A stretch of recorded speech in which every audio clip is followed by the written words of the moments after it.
This story takes place during my second semester of college, and for some context, I'm a 5'4" female who weighs about 120 pounds. So to try and bulk up a bit, I had finally committed to working out regularly at the campus gym. One afternoon, I was finishing up squats when a guy about my age walked up and asked, "Hey, how many more sets you got?" "2," I answered, expecting him to just move on to another machine. "Mind if we split sets?" he asked. "I've only got squats left and it'll save us both some time." I hesitated. The gym wasn't too busy, but I'd always been wary of guys approaching me there. Still, he seemed normal, friendly but not overbearing, so I agreed. We alternated sets, and I was pleasantly surprised. He wasn't pushy, didn't correct my form like some guys felt the need to, and actually kept the conversation light. Just gym talk, favorite workouts, how much he hated cardio, and the best places to get protein shakes near campus. When we finished, he wiped down the bar, gave me a nod, and said, "Thanks for letting me jump in. See you around." That was it. No lingering, no weird flirting. Just a solid workout. Over the next few weeks, we started seeing each other at the gym more often. Sometimes we'd split sets again. Sometimes we'd just chat between workouts. He never asked for my number or tried to push anything further. He was just a gym buddy. At least, that's what I thought. A few weeks later, I started dating a really cute guy from my math class named Matt. We had been casually talking for a while before he asked me out, and about a month in, I invited him to come work out with me. Matt wasn't a gym bro by any standards, but he knew I enjoyed it, so he came along. It just so happened that my gym buddy was there that day too. "Hey," I greeted him as we crossed paths. "This is my boyfriend, Matt. He decided to join me today."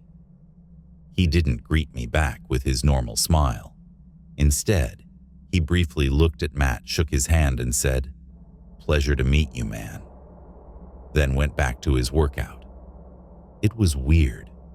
He had always been eager to greet me when we saw each other, but this time, it looked like I just inconvenienced him.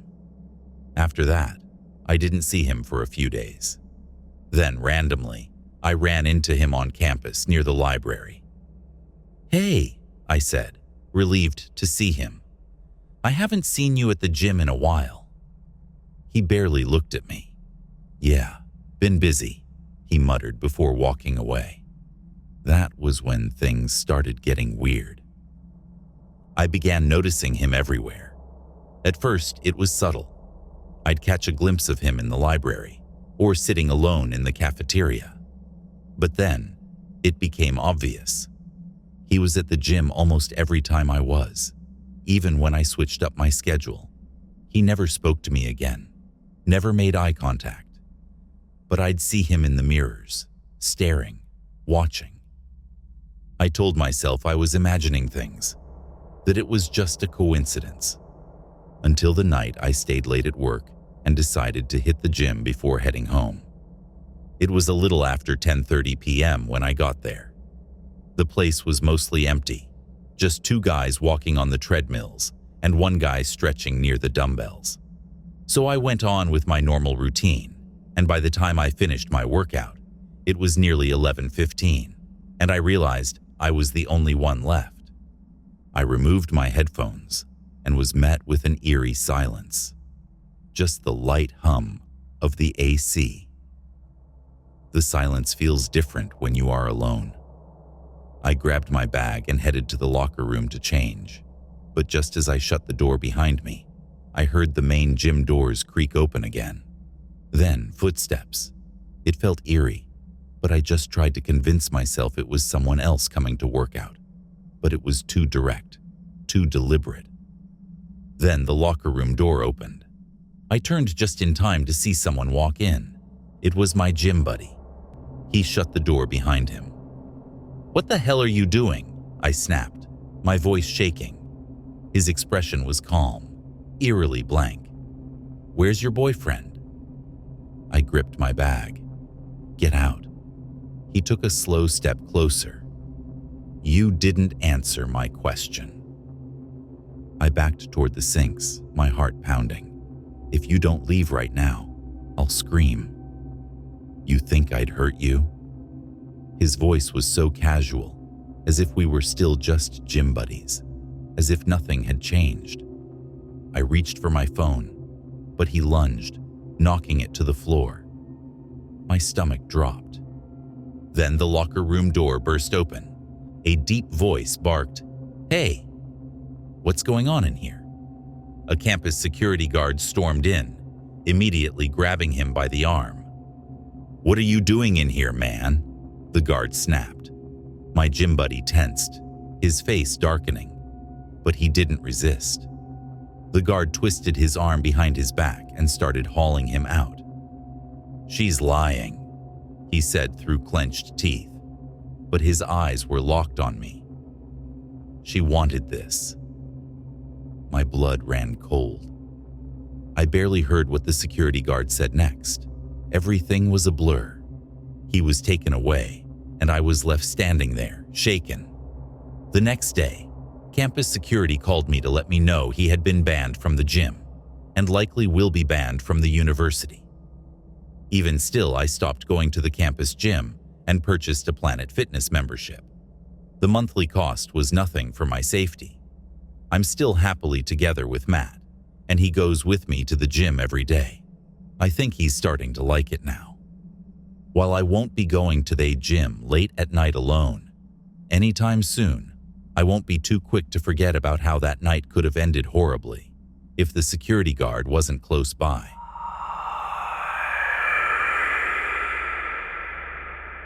I've been working the night shift at Anytime Fitness for about 6 months now, and to be honest, it's usually the easiest job in the world.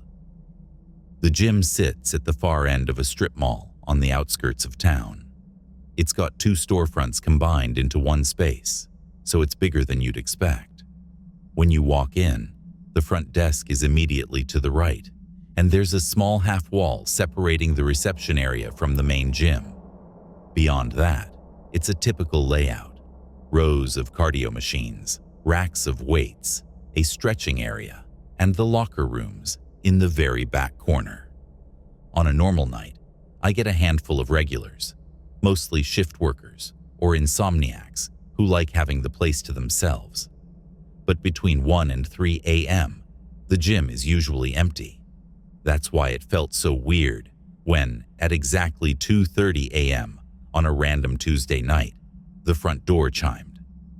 I looked up from my phone to see a guy standing there, early 40s, scruffy beard, pale skin like he hadn't seen the sun in weeks. He was wearing a baggy hoodie, tattered sweatpants, and, strangely, flip-flops. "Hey," he said, his voice a little hoarse. "Can I get a membership?" It caught me off guard. I rarely had walk-ins this late, let alone someone who looked like this. Sure," I said. "But just so you know, our policy doesn't allow open-toed shoes in the gym." "That's fine," he said quickly. "I just need to take a shower." That threw me off. He must have noticed my hesitation because he sighed and muttered, "I'm homeless. Just saved up enough for a membership so I could get clean, man." That hit me. I had no reason to doubt him. Plenty of people used gym memberships for the showers, and honestly, it wasn't my business. I hesitated for a moment, then shrugged. "You know what? Don't worry about the membership tonight. Just go ahead and use the shower." His eyes lit up. "Really?" "Yeah, man. No one's here anyway. Just keep it quick." He nodded eagerly and shuffled toward the locker rooms. I went back to my phone, but something felt off. After about 30 minutes, I realized I hadn't seen him come back out. I glanced at the cameras. Nothing. The men's locker room was in the blind spot of the security feed. I frowned. That was weird. Most people shower for 10, maybe 15 minutes tops. Then Another thought struck me. He didn't have any soap, no towel, no change of clothes. I told myself that maybe he just wanted the hot water, but still, something wasn't sitting right. After another 15 minutes, I decided to check. Walking towards the back, I could hear the steady sound of running water from the men's locker room. I stepped inside cautiously. "Hey man," I called out. No answer. I took a few steps in, looking around. There was only one shower running. The others were empty. The curtain was drawn, steam billowing from the stall. I swallowed hard.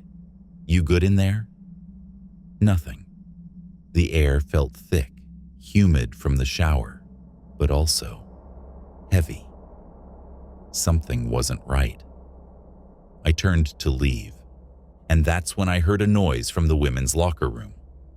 I froze. It wasn't the sound of water. It was movement. Slow. Deliberate. Like someone shifting their weight, trying to be quiet. My stomach twisted. No one else had come in. The doors chime whenever someone enters. Heart pounding, I stepped toward the women's locker room door. It was cracked open slightly, and beyond it, nothing but pure darkness. I took a deep breath, pulled out my phone, and flicked on the flashlight. "Hello?" I called out. No answer. I pushed the door open wider and stepped inside. The smell hit me first. Sweat. Something sharp and chemical. And something else. Something rotten.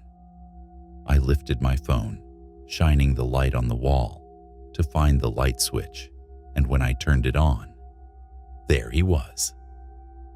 Naked. Standing in the middle of the locker room, hunched over. A belt was cinched around his arm, a needle trembling in his hand.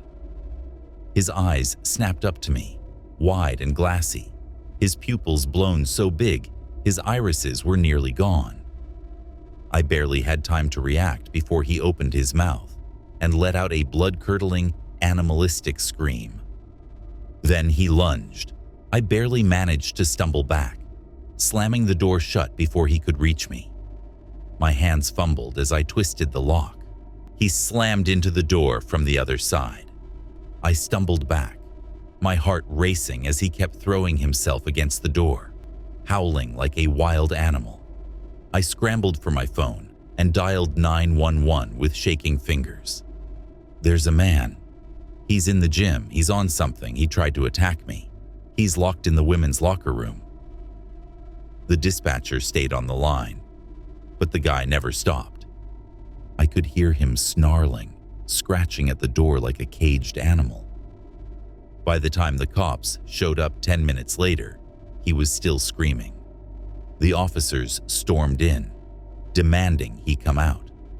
When they unlocked the door, he tried to run, completely naked, but they took him down fast. It took 3 officers to restrain him. Even as they dragged him out, he was still thrashing, shrieking nonsense. The last thing he did before they shoved him into the squad car. He turned his head and locked eyes with me, and he smiled. That was my last night working alone.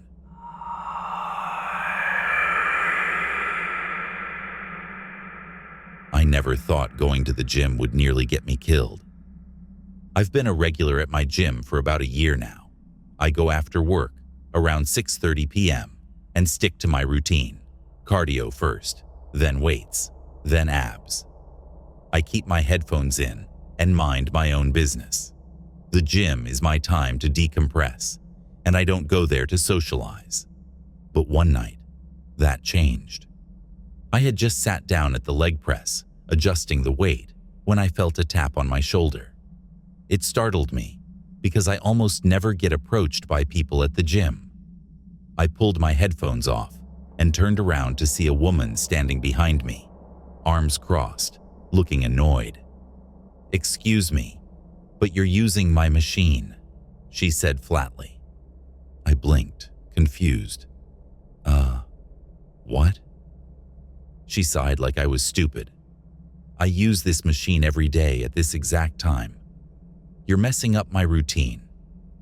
I let out a small, incredulous laugh. This is an open gym. There's no assigned equipment. Her expression darkened. Yeah, but I was about to use it.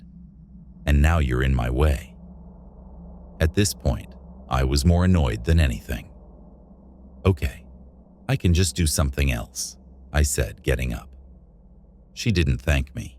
She just gave a tight-lipped smile. No, you've already disturbed my routine. But you're right. You will be sorry. Then, she walked off.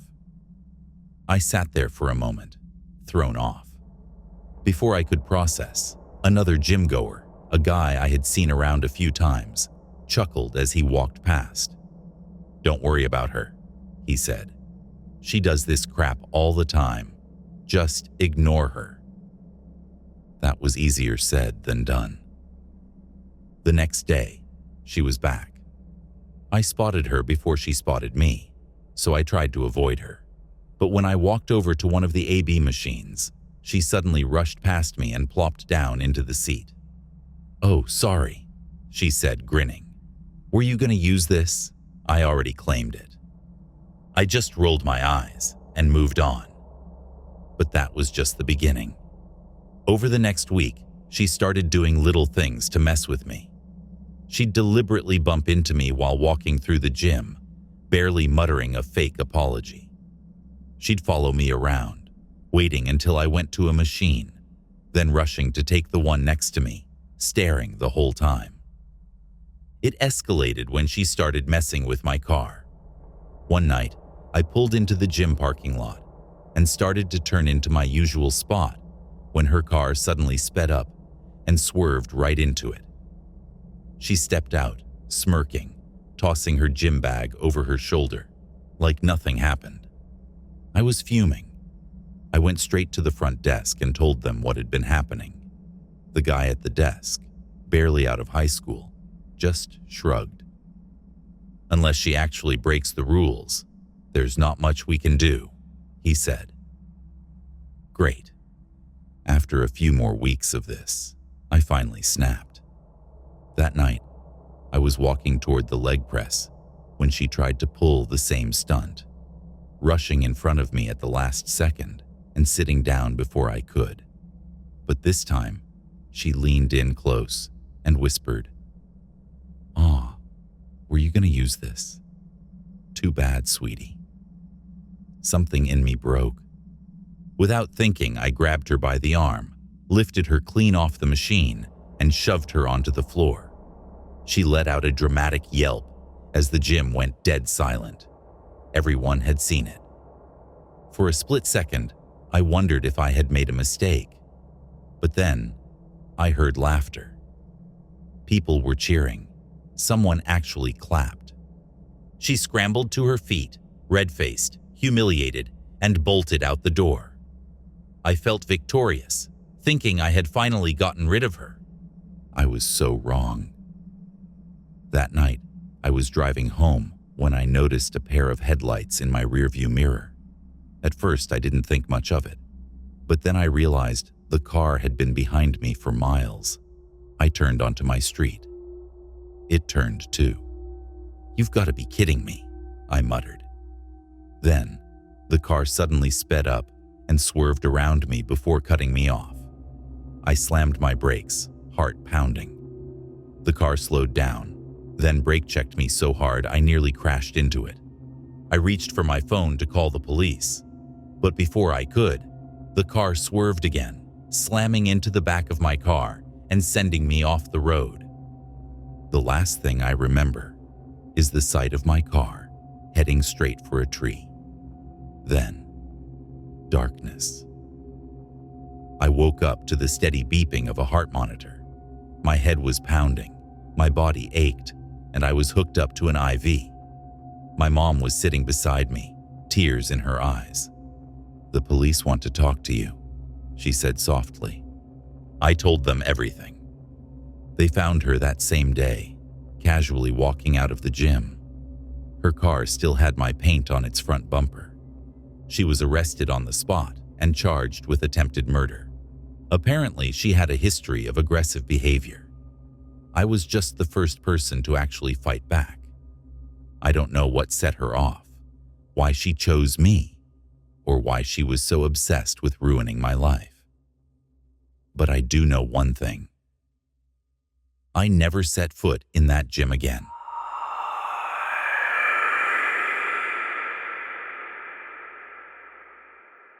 Thanks for stopping by the channel.